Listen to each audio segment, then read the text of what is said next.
I'm Kayla, and today I'm going to talk to you about how to easily and accurately adjust your Dynacraft BMX bike. Having a properly adjusted bicycle can make all the difference between a pleasant ride and one that's uncomfortable or frustrating or even unsafe. That's why I'm here to help you to correctly fit and adjust your BMXer's bike to keep them feeling great as they pedal. I'll be walking you through the steps one by one. When fitting your child's bike to them, there are 4 areas that affect how comfortable their ride will be: the frame size, the saddle including saddle height, angle, and forward-backward placement, the handlebar including height and bar angle, and the angle of the brake levers.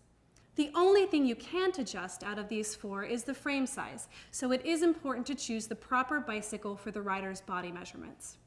The way to check if the frame fits them on a BMX bike is to reference the top tube length. On Dynacraftbike.com, we list the top tube length for each of our BMX bikes so that you can make sure to buy the bike that fits. To figure out which BMX bike is right for your child, just compare their height to the top tube chart. There is some flexibility in this, and in general, most Dynacraft BMX bikes will fit riders 4 feet 6 inches and taller. In any case, when standing over the bike, they should have at least 1 inch of space between them and the top tube of the frame. If they have less than 1 inch, the bike is too big, and it could be uncomfortable or even dangerous to get off. Now that we know their bike is the right size, it's time to move on to the adjustments. We realize that you may not have a bicycle stand or trainer at home, so hold the handlebar and front wheel firmly, like this, to keep the bike steady and upright while you make your adjustments. You will need a few different tools depending on your particular bike. An adjustable wrench and a set of metric Allen wrenches will most likely be required. A level will also come in handy to adjust everything properly. The first thing we want to do is to adjust the saddle to the correct height. It is important that your child's feet can touch the ground while they're seated on the bike. This is especially true if they are riding without training wheels. Some children will also prefer to start out with their seat in a lower position, which is perfectly fine. To get a general idea of where it should be, have your child stand next to the bike. The saddle should be right around hip level. Then have them sit on the bike and place the pedal in the lowest, or 6 o'clock position, like this. With the pedal in this position, their knee will be slightly bent. If their leg has too much bend when their foot is on the pedal, or if their foot doesn't reach the pedal, you should move the saddle up or down. To do this, have them dismount the bike, loosen the seat clamp bolt with an Allen wrench, and adjust the saddle. Remember to take note of the minimum insertion mark when adjusting the saddle up or down. This mark should always remain covered by the frame. The saddle should also be in line with the frame of the bicycle. After tightening the seat clamp back up, check the saddle height one last time. Make sure that it's tight and does not rotate in the seat tube. Now let's adjust the angle of the saddle. This is where a level can come in handy. In general, most people will want the saddle to be level with the ground, like this. If your child is experiencing numbness or pressure from the saddle, you can tilt the front up or down. To tilt the saddle, loosen the nut under the saddle here. Be careful not to loosen it too much or remove it. After it's been loosened, you will be able to tilt the saddle up or down to find the right position. Once you have it where you like it, just tighten the nut back up. The forward and backward position of the saddle involves a little more thought. Have your child hop back on the bike and put the pedal in the 3 o'clock position, like this. The front of your child's knee should be above the middle of the pedal, like this. Just eyeball it and get as close as you can. If the front of their knee isn't above the middle of the pedal, then you need to move the saddle backwards or forwards to line it up.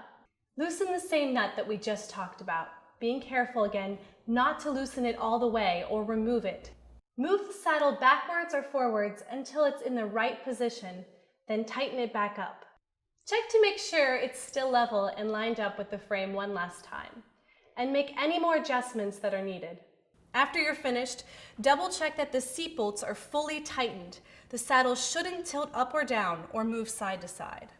With the saddle, height, tilt, and forward-backward adjustment all set, we can move on to the handlebar. The 2 things we can adjust on most handlebars are the height and angle. To adjust the height of the handlebar, loosen the bolt on the stem here. Some bikes require an Allen wrench for this bolt, while some can be loosened with an adjustable wrench.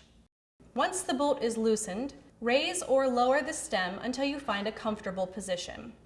This is really a matter of preference, as some riders prefer a more upright position for comfort, while others like to be more aerodynamic for performance. Keep in mind that just like the seat post, the minimum insertion mark on the stem has to remain hidden. Once you have the handlebar at a comfortable height, tighten the stem bolt back up, keeping the stem in a straight line with the front wheel. Check to make sure the stem is secure by holding the front wheel between your legs and trying to move the handlebar back and forth, like this. It should not move.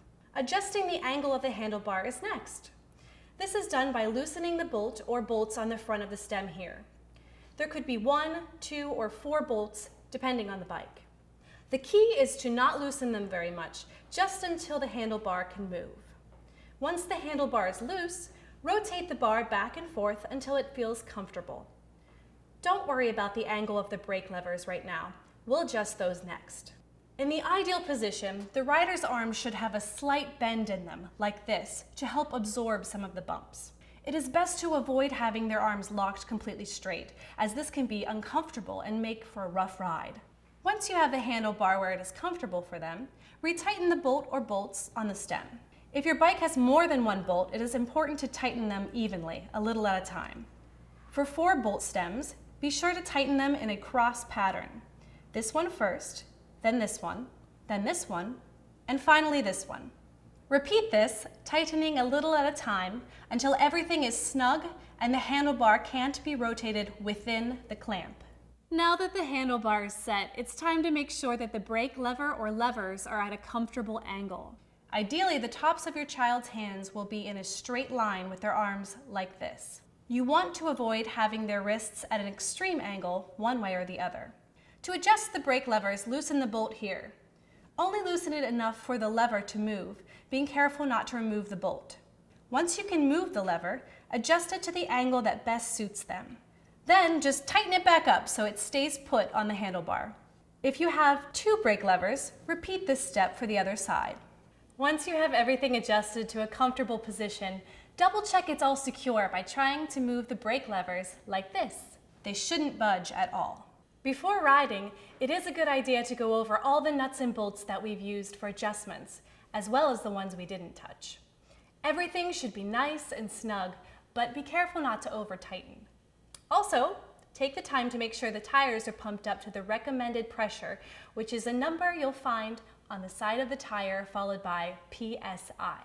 Now that we're sure your frame is the right size, the saddle and handlebar have been adjusted, and the brake levers are set at the right angle, it's time for the rider to go for a spin. Always make sure they wear a helmet.